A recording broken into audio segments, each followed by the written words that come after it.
Walking into the supermercado was like coming home. Which is weird, because I grew up in Japan. But this place knows where I'm coming from. If you walk into most US stores within spitting distance of Christmas, it's like wall of candy. But this place is like, hey, Christmas time, tamale time. Boom, there's the masa. Boom, there's the chile sanchos. Boom, there's the corn husks. 2 bags, $4.99, you're welcome. So I get the masa and the anchos and the corn husks and the lard and the Goya seasoning, and my bag's pretty full, but I still need the pork. So I head over to the freezers, no pork. And I head over to the fridges, no pork. And I head over to the carniceria, and there is the pork. And there is a problem. I cannot remember the word for pound in Spanish. This doesn't have to be a problem. I'm on Lake Street. Basically everyone in this store speaks English. But I don't want to. See, if I were on, say, Grand Avenue, there are people there who will assume I am just white for years until suddenly something makes them go, wait, Gabby, do you identify as Latina? And I will have to be like, my name is Gabriela Feliz Santiago.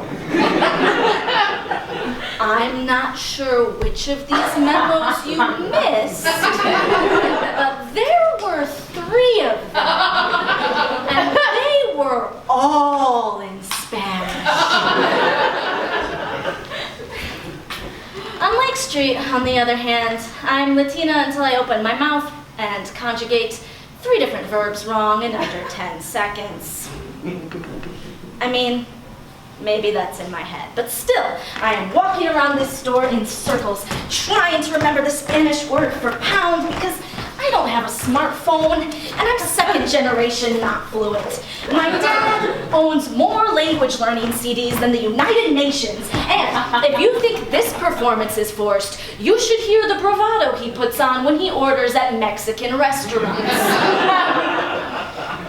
When he can't remember the Spanish word for something, he just adds an O to the end of the English one. Sunday-o is the word he has actually said.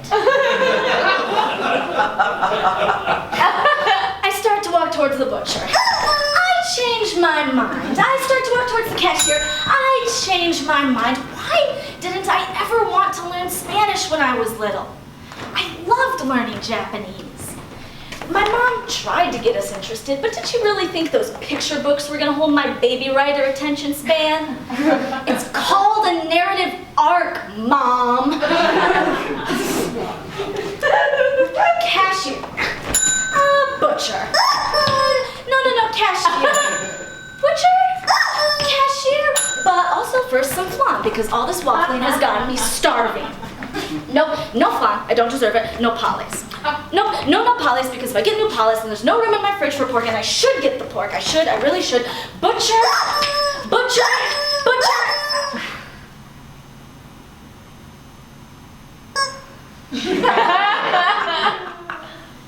I'm buying these ingredients for a tamale party.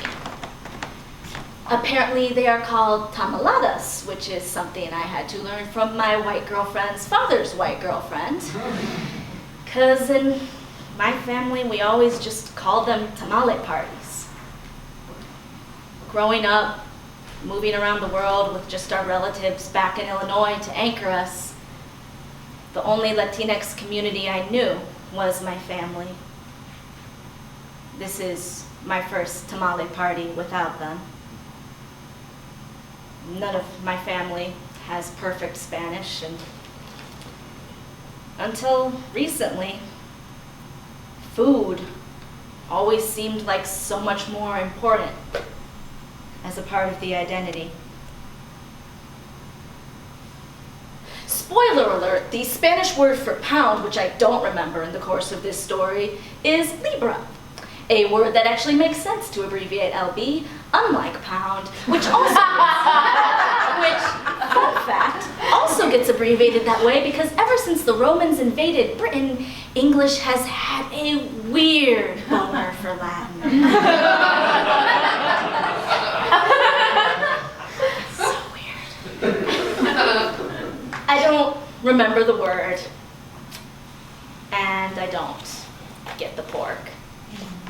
And that's okay. It is. I am not a tragic figure. Believe me, at Christmas time, I get to eat German, Dutch, Italian, Mexican, and Japanese food. I am the opposite of a tragic figure. But it is more complicated than I used to think it was. And I've started doing Duolingo. Hola, ¿puedo comprar estos?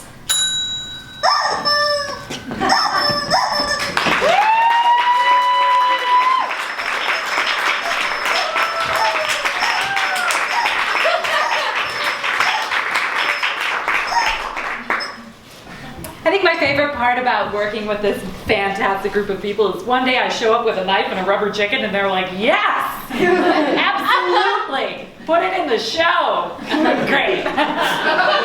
I will. Until you regret your decision.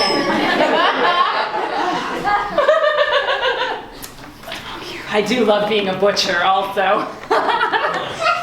Do you ever wonder about the secret life of merkins? Absolutely. I'm so glad to be around other people who have also really thought about this because, I mean, the life of merkins is really tied to the demise of the pubic louse. And there's this brilliant story that could be done by like David Attenborough as a nature documentary, or like Pixar could animate merkins that run around and like then the lice are dying behind. I think it would be I want someone out there produce that shit, please. Call David Attenborough. Oh my God, if you have David Attenborough's number, please. I've never visited him. Great news though, today there is a hot sale on Black feminism. So get ready for everyone to get their Black feminism today because you can get your Black feminism today. Please welcome Awazi and her crew.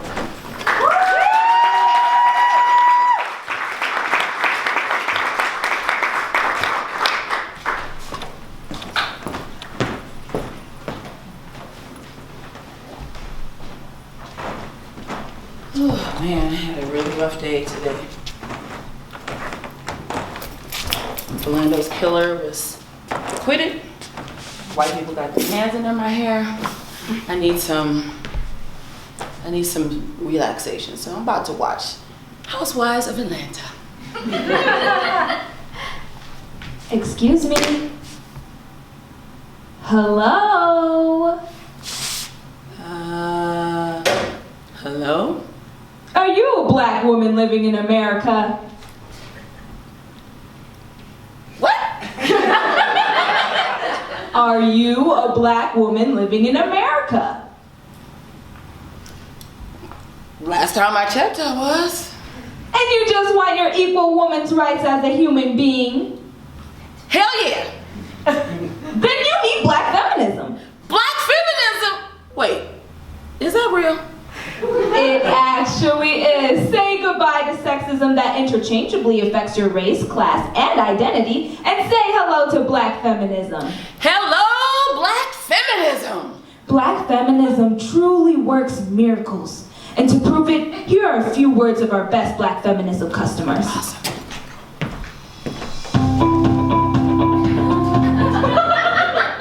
Black feminism changed my life. Yes.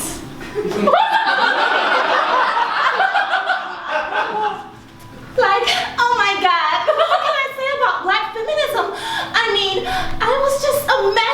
Black Feminism, and it just changed my life. Like I get so emotional talking about it. It's just too much. It's just too much. I feel you, yes. I need this. Wow, okay. So, before I had Black Feminism, I had heart failure, heartache, I had to cut off one of my feet, and I had gout. But then I had Black Feminism, and it changed my mind, my body, and my soul. Yes. I mean, now all I can do is quote Angela Davis. Yes. Let freedom ring, let freedom ring. Wait. God Almighty, let freedom ring. Angela Davis said that. Wait, hold on. Now, what I want you to do is call 1-800 Black Feminism. Okay. Wait. What's the number again? 1-800 Black Feminism. It's not that hard. Call right now. All right, I'm gonna call right now. Here. Boop, boop, boop. You can simply get Black Feminism with the 4 easy payments of your self-respect, your mental health, your safety, and your overall well-being as a whole. Awesome. Get Beyonce fierce and get Black Feminism today. Oh, yes, thank you. I'm going to call them right now. Boop, boop, boop, boop, boop. Hello, Black Feminism. Yes, I would like to order 1 Black Feminist. Oh, wow. Okay. One order of Black Feminism for Dorinka. I'm sorry, I don't know how to pronounce your name. Drea? Oh yeah, here you go. Okay. All right, well, let me see.